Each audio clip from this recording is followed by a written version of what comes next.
Good evening. Welcome to the film screening of Making Sweet Tea, a documentary by John Jackson and E. Patrick Johnson. I am Dr. Marlon M. Bailey, Associate Professor of Women and Gender Studies, African and African American Studies, and American Studies in the School of Social Transformation. I am also the Faculty Coordinator for the LGBT Studies Certificate Program at ASU, the co-sponsor of this event. The LGBT Studies Certificate Program is an undergraduate degree program offered throughout all ASU campuses, but housed in and administered in the School of Social Transformation. LGBT Studies is a robust field that examines the LGBTQ plus population and communities, their experiences from an interdisciplinary perspective. Students are strongly encouraged to enroll in the program and take courses offered every semester. For more information about the LGBT Studies Certificate Program, please consult the SST website. So the documentary film, Making Sweet Tea, is a collaborative project between Dr. E. Patrick Johnson, Dean of the School of Communication and Annenberg University Professor of Performance Studies and African American Studies at Northwestern University, and Dr. John Jackson, who was the Walter H. Annenberg Dean of the Annenberg School for Communication and Richard Perry University Professor at the University of Pennsylvania. This film is based on the theater performance written and performed by E. Patrick Johnson called Pouring Tea, and the book also written by Johnson called Sweet Tea, Black Gay Men of the South. This film has won numerous awards already. Just to name a few, the Toronto International Nollywood Film Festival, the San Diego Black Film Festival, and Out on Film in Atlanta LGBTQ Film Festival. So I hope that you enjoy the film. Afterwards, we will have the honor and pleasure to have a conversation with E. Patrick Johnson and about his film. The conversation will be facilitated by my colleague, Dr. Lisa Anderson, Deputy Director of the School of Social Transformation and Associate Professor of Women and Gender Studies at Arizona State University. Dr. Anderson received her bachelor's from Mount Holyoke College, master's from Smith College, and doctorate in theater history and criticism from the University of Washington. Her current research interests include the performance of gender, race, and sexuality in popular culture, feminist semiotics, and phenomenology. Her most recent book, Black Feminism in Contemporary Drama, was published by the University of Illinois Press in 2008. She has recently completed a book project on Black women, power, and representation in television, and is currently working on a co-authored volume on the intersections of race, gender, and sexuality in phenomenology. She teaches graduate and undergraduate courses on feminist theory, film, representation, and performance, and women and gender studies. This event is sponsored by the LGBT Studies Certificate Program in the School of Social Transformation at ASU, also the Hugh Downs School of Communication, Barrett Honors College Theater and Performance of the Americas PhD program, and the Herberger Institute for Design and the Arts. After the film, we will have a talk back, and then you'll have an opportunity to pose questions in the question and answer section that then Dr. Anderson will pose to Dr. Johnson. This event is also being recorded. So without further ado, please welcome the film screening of Making Sweet Tea.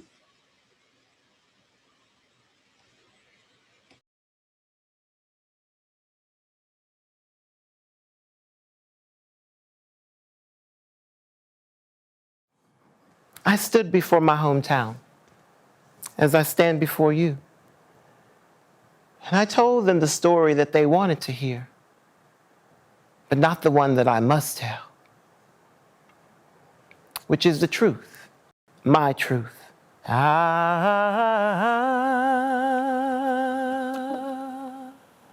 need to walk the path, but in order to get there, I had to bear witness. And so I went on a journey for answers. I spent a lot of my years trying to accommodate others. What I lost was, who am I? Listened to my brother's stories.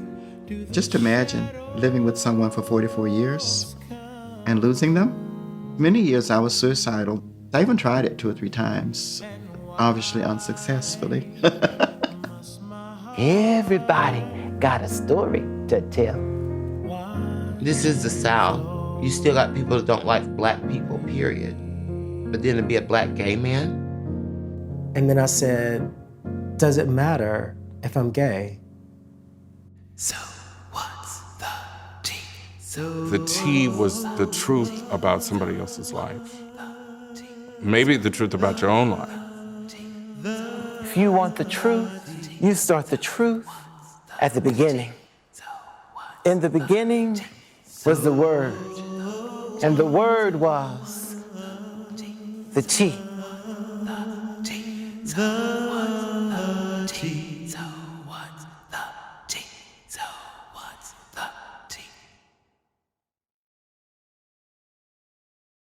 Hello, everyone. I hope that you all enjoyed that as much as I did. I am Dr. Lisa Anderson. I'm Associate Professor in Women and Gender Studies and Africana Studies in the School of Social Transformation. And it is my distinct pleasure to introduce to you all Dr. E. Patrick Johnson. He is currently the Dean of the School of Communication and the Annenberg University Professor at Northwestern University, a prolific scholar. He has written 2 award-winning books and edited and co-edited multiple other volumes, has written multiple articles, and of course has created all 3 of the book Sweet Tea, the performance, and worked with the director on the creation of this documentary. So it's my distinct pleasure to welcome Dr. E. Patrick Johnson to our virtual space tonight. Welcome. Thank you. It's great to be here.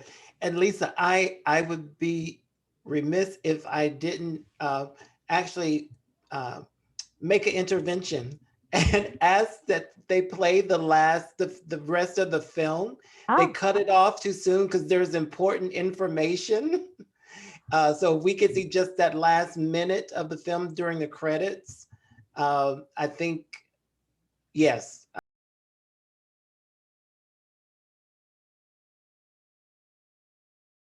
Thank you for allowing the last minute or so to play. Yes, that was really beautiful.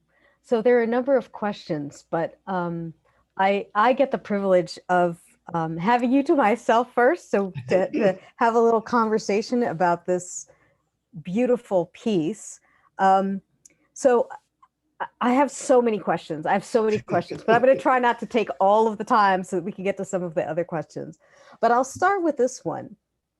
As someone who has had experience as a playwright, as a performer, could you talk a little bit about the process of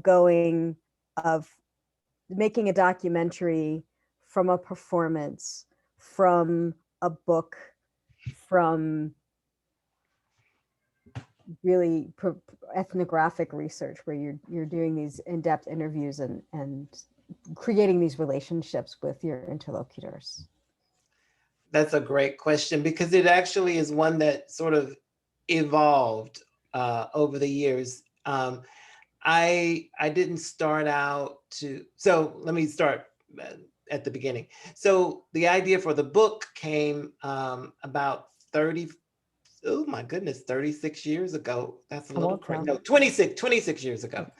In 1995, when I was in Washington, D.C., actually at an event sponsored by a group called Us Helping Us, People into Living Incorporated, which was founded by Ronald Simmons, who just passed away last year. It was a Black AIDS advocacy group. And I was sitting near these older men who were sort of sitting around telling these stories about growing up in the South and the gay clubs and the house parties and all of that. And I was thinking, these stories haven't been told. They certainly haven't been archived. And so I made a decision then that, when I got the wherewithal and the resources, that I would collect these stories. And then in 2004 is when I, started traveling through the South and collecting the stories. And I wasn't thinking about a performance at all. I was really focused on um, creating the archive. And it was about a year into collecting these stories when I realized, oh my goodness, there is no way that I can capture the Southern cadences, the nonverbals, the shade, all of that on the page. And I met so many great storytellers like Freddie, like Countess Vivian, like Duncan. And so I knew that these stories had to live in another genre, as it were. And so I started performing the stories in 2006 in a little stage reading with just me on a stage with a stool and a music stand. And then in 2009, I was approached by a producer, said, I think this would be a great theater piece. Let's do it, but we still wanted to be a one-person show. And I was like, okay.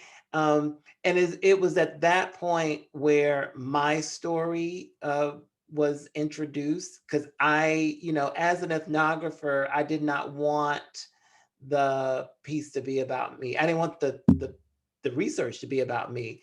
But one of the things that people kept saying to me, my producer and her team, was that what's interesting about this project is your relationship to these men, because you are also Black and gay and from the South. And so you have to be a part of this story. But I went kicking and screaming, but was ultimately convinced. And so I turned from oral historian and ethnographer to playwright and had to create a play script out of these, oral histories and ethnographic material, which was really interesting for me as a scholar, but also as an actor, because I was writing words on a page as a play that I was going to be directed by by someone else. In the process of making the play, I was the actor being directed by someone else, but I was also the dramaturg because I am the one, who sort of understood, the nuts and bolts of these stories.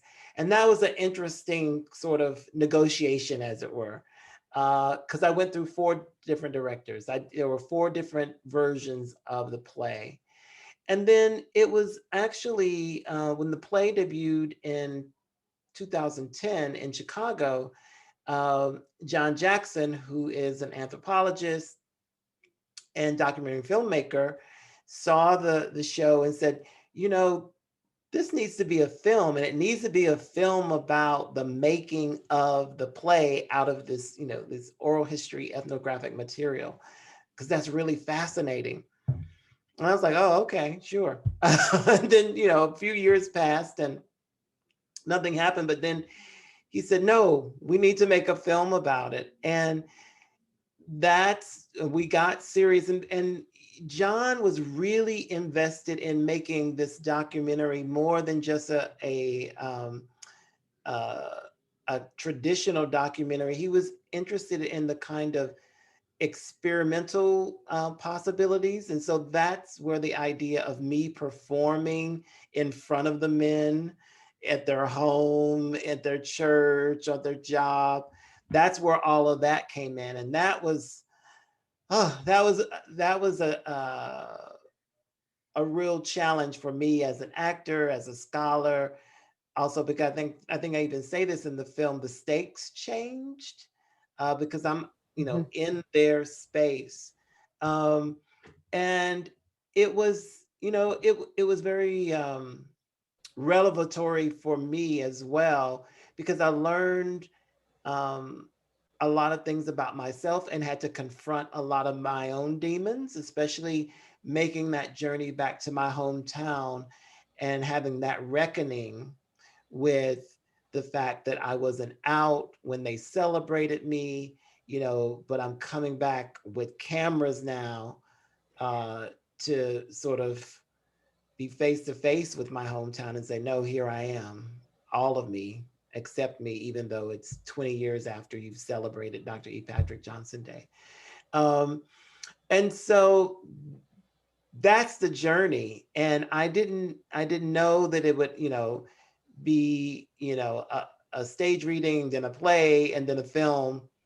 And now, just in August, the play script is published, and by Northwestern University Press. And so what'll be interesting now is seeing high schools and colleges, or maybe even professional companies putting on the plays. I'll be watching somebody play me, play somebody else. So it's very meta. Very, very.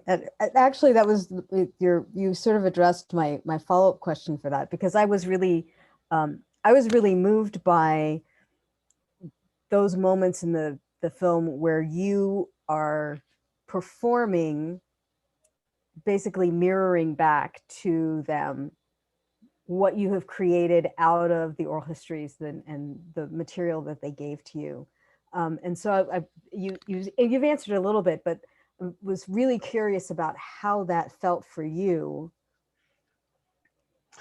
Yeah, so it was strange. I bet. Because, again, with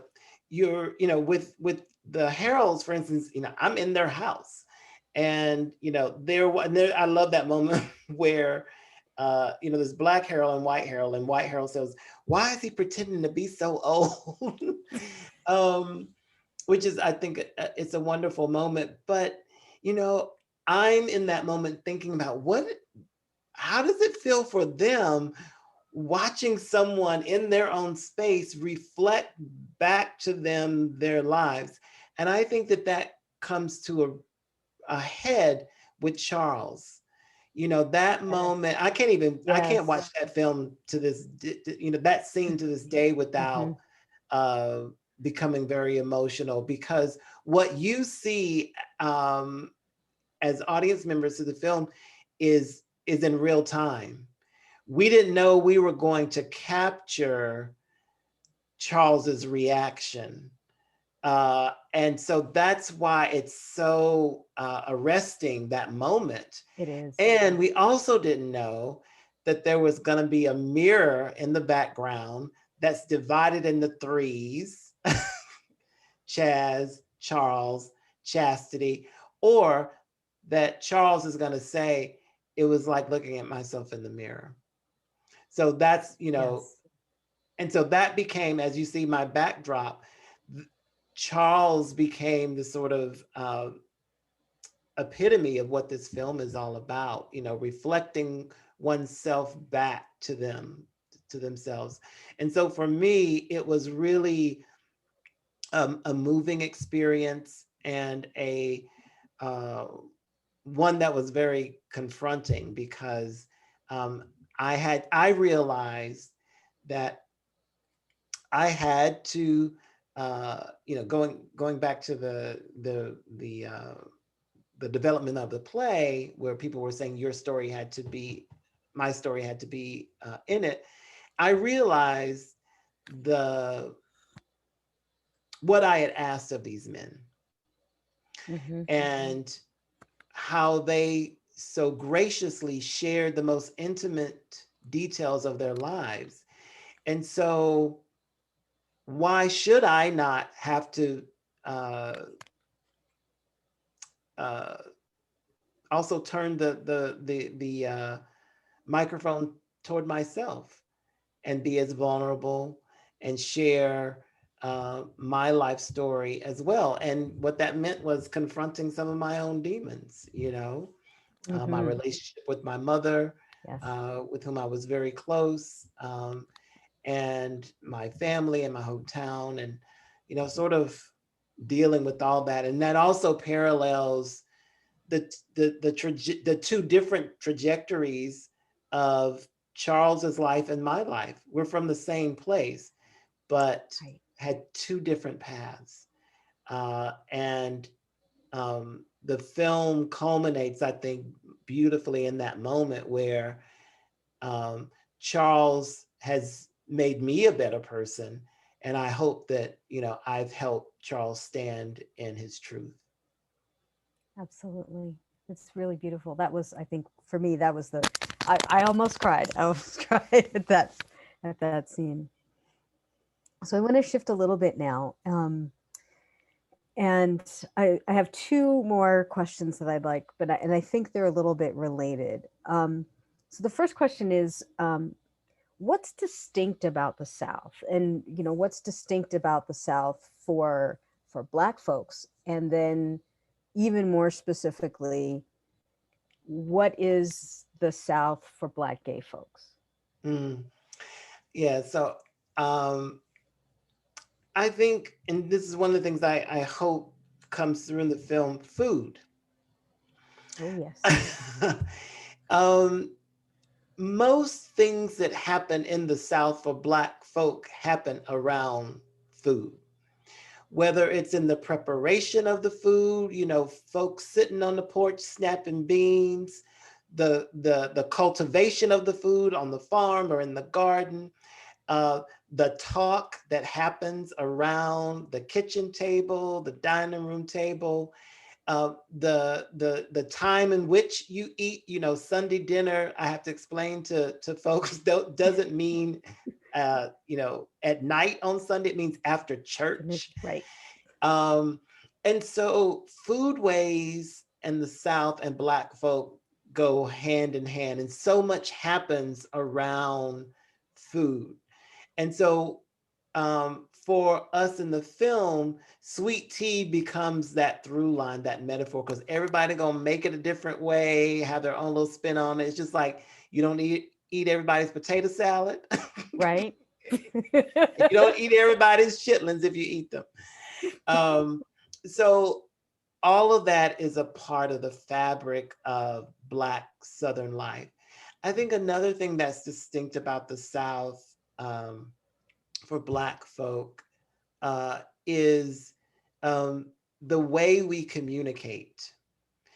Um, a lot of stuff is through euphemisms Yes. and shade throwing and cutting people when they don't know they've been cut. You know, and you know, some of that I think, you know, comes through that scene with my mother, for instance, where the one of the producers is asking her about her husbands, and she says, Yes. you know, that she can't talk about it Can't because talk it's ugly. Yeah. And then she goes, one was a whore, and the other was a drunk. I can't talk about it. So that is so Black and so Southern. And there's no way that you can kind of like, you know, get that on the page. It's something you have to experience. So language, the way we communicate, that is so Southern. And then of course the landscape of the South. How, you know, unlike some spaces in the North where it's you know, the concrete, in the South it's the soil, it's the land, it's the grass, it's the trees, it's our relationship to being grounded in that way. So all of that. And then, you know, in terms of queerness, a lot of people think of the South as an inhospitable place for Black queer people, but I'm here to tell you, queerness is all up in the South, and it's not everybody's on the DL, and not everybody's hiding whatever. People are doing their thing, and there's a way in which some of the uh, lore about the South being hospitable is really upended through these men's stories. Yes, there are, stories of tragedy or whatever, but there's also stories of, triumph and resilience. And, one of the things that's really interesting to me uh, lately, I heard a statistic that um, the majority of gay adoptions are in the South and by Black Southerners, Black queer Yes. Southerners. Yes. And so that says something about um, the South that contradicts what people think of when they think of the South as this, homophobic uh, place that you want to escape. Yes, it's homophobic, but it's no more homophobic than anywhere else. Yes. The homophobia may manifest itself differently. Mom and them may not acknowledge your gayness in terms of calling you gay or calling you, whatever, but they're not going to kick you out of the house. Right. Right. So it's all relative, and that's one of the things that I hoped also comes through in the film. I think so.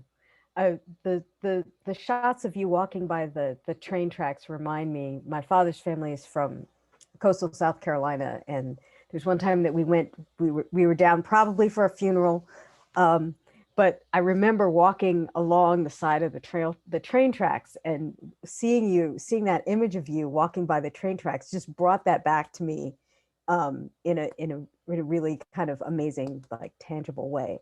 Like, yes, that's the landscape of the South from my family that I remember. Yeah. And we know, as you know, the trains and train tracks is a common trope in African American culture too. Yes. Symbol of the barrier between North and South, like it was in my hometown, but also, the Underground Railroad and Yes. all the various things that And trains. being able to have a job as a porter on Yes. the sleeping car porters and all of that.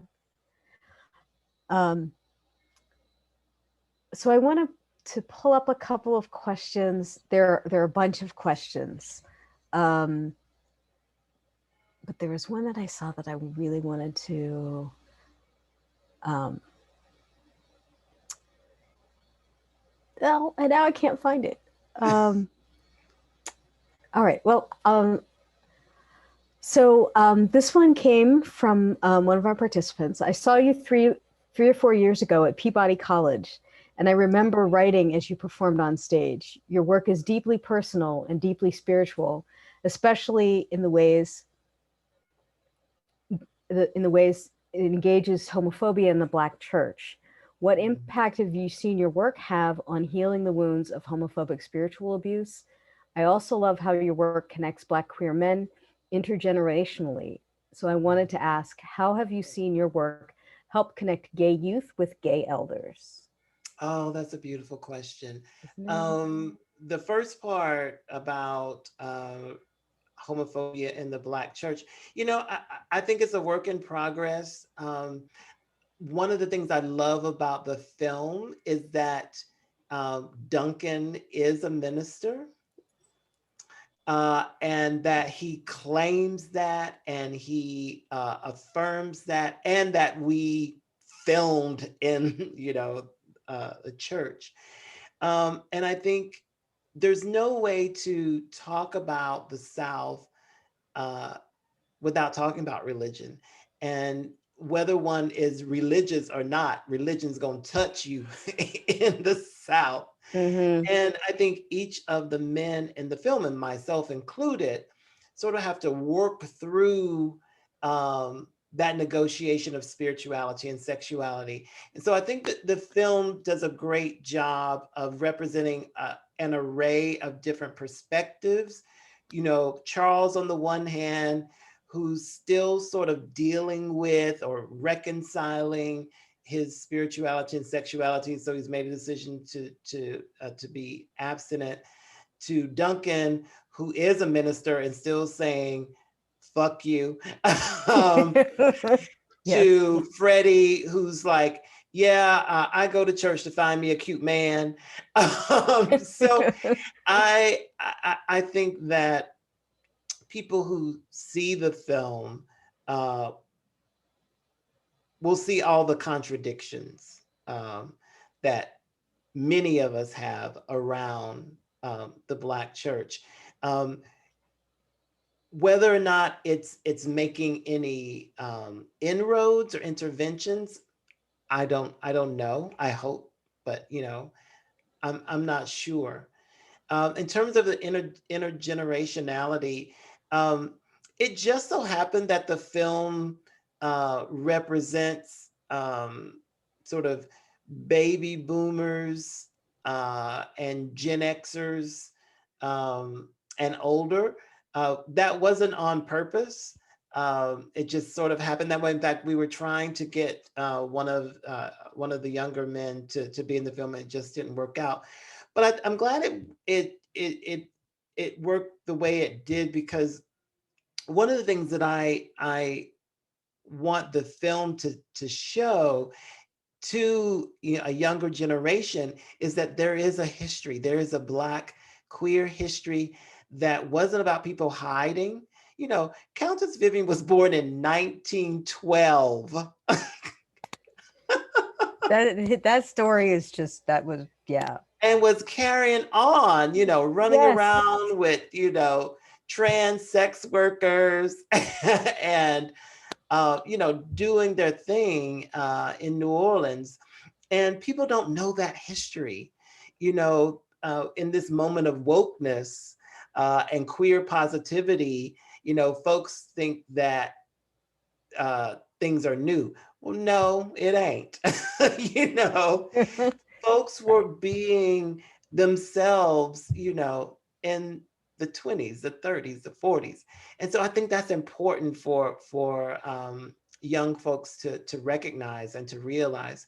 But I also think that it's great just to see how, because in the film there are multiple generations. And so that's why I love that the scene at the end, the dinner party. The dinner party. It's beautiful. Which was a long, that was like an hour and a half itself, dinner. And, it's now like a minute in the film, but so much happened at that dinner party. The sharing between, Freddie, for instance, who's now currently the oldest living person from the book. He is 76 now. The Heralds passed away, just 2 years ago. But even among those folks, there's so much history and so much things that were passed down around that dinner table. So I love that piece of the film, that it provides young people with a sense of an earlier period in our culture. Yeah, I loved the fact that they were talking about celebrating when they said 50, and I was like, no, they're definitely older than 50. They've been together for 50 years. Oh, it's, I cannot thank you enough for preserving this history for us, because it's so vitally important, and we have to know that history. We have to we realize that it's not just new, it's not just us, that there is a long history, and we're not new. Black queer people have been around for a really long time. This is not new. This is not it's something that just happened. That this is our history, that we've been here. Right? Exactly. Another question, comment then question. Thank you for your beautiful inspirational work. I'm curious about your character creation process. How involved were your interlocutors after the interviews? Oh, that's a great question. So initially they weren't involved at all, because the first version of the performance, as I said, was a stage reading. So I had a process by which I just listened to the interview over and over again, trying to get the voice down. So trying to affect Countess Vivian, I hope to tell you, or the staccato of Duncan's voice, you know. Or getting Charles's raspy voice. So a lot of time was spent with the actual interviews. Then when it became more theatrical, I actually did have to have some more interactions with the men to sort of get down some of their mannerisms. And then when we started filming, they were directing me, you know, even Duncan in the film says, you should have cheated to the left, you know, when you were doing that. So it was a lot of fun actually sort of dropping into these men's persona. But initially it started with the voice, because for me, that was working on so many levels, voice. I felt that many of these men didn't have a voice. Not that they didn't literally have a voice, but they hadn't been given a platform to voice, you know, their lives. And also their voices are so distinct. And the musicality of their voices, I wanted to capture. So I started there, and then the other things were the mannerisms and things like that were added on later. Thank you. Another question. Thank you for this beautiful contribution to the infrastructure of knowledge production on Black gay life in America.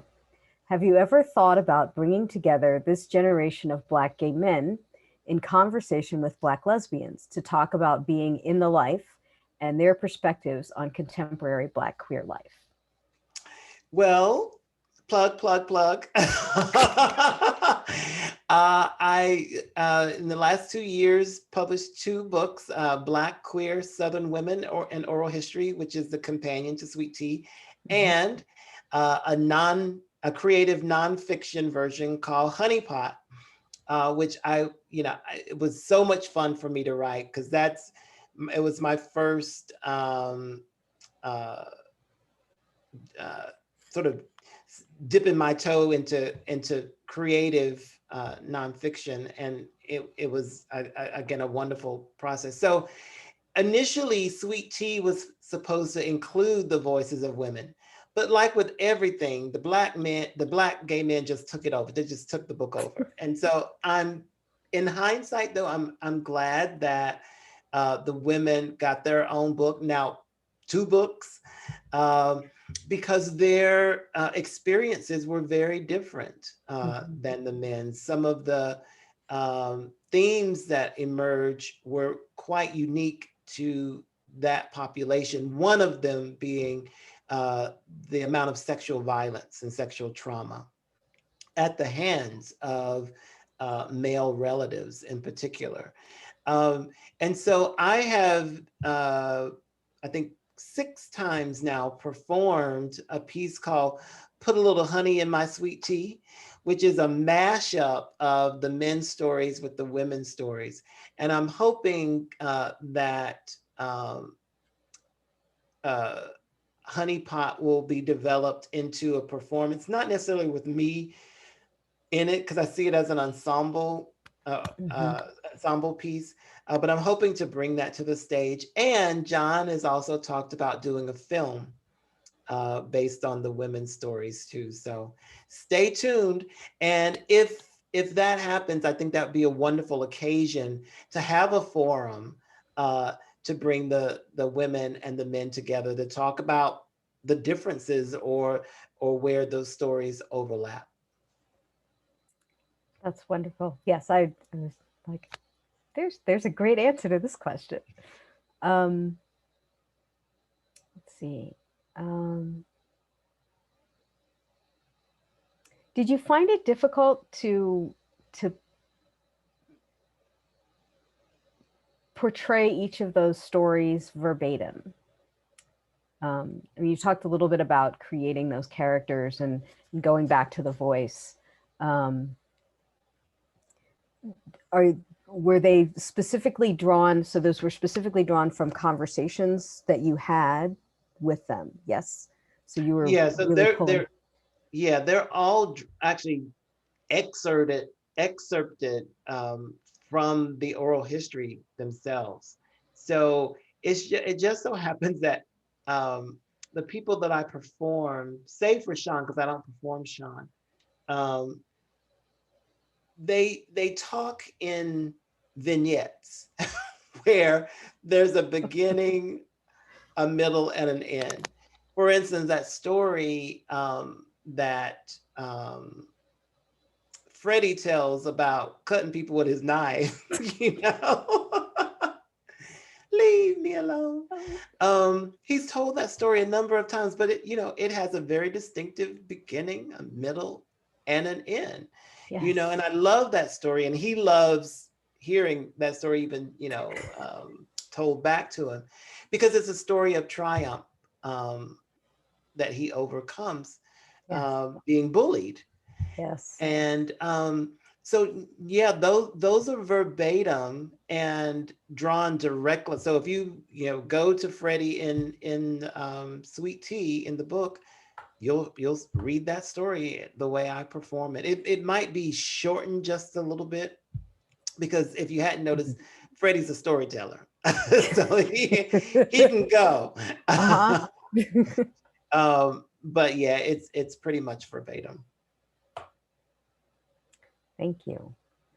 I think we've addressed all of the questions that in one way or another, either directly or indirectly by some of our other conversations. Dr. Bailey? Yes. Oh my God. This was so incredible. And I've seen the film several times, but each time I'm crying and I'm having this emotional roller coaster experience. So this is wonderful. And the conversation was incredible. Oh, I know. We could go on and on. On and on. Could. I have Thank you for your questions, Lisa. Thank you for the guest questions. So some of the real cute questions were from my performance ethnography class. Oh, okay. So especially the the question about the performance, and although me and Lisa talked about that, but that was one of the questions that my class wanted to know about, because we're working on that. But thank you so much. And when you do that little situation that you talked about, you gonna bring it on back to ASU, right? Absolutely. Oh, right. We are so ready. We are ready. I'll even be in it, and I haven't done any acting in it. Woo! Oh, Okay, yes, all right. yes. But all right, y'all heard it here. Yes, it's on. Dr. Anderson This is said she'll recorded be in too. Oh It's no. gonna be on. It's gonna be on. And I'll participate any way I can in whatever form. No.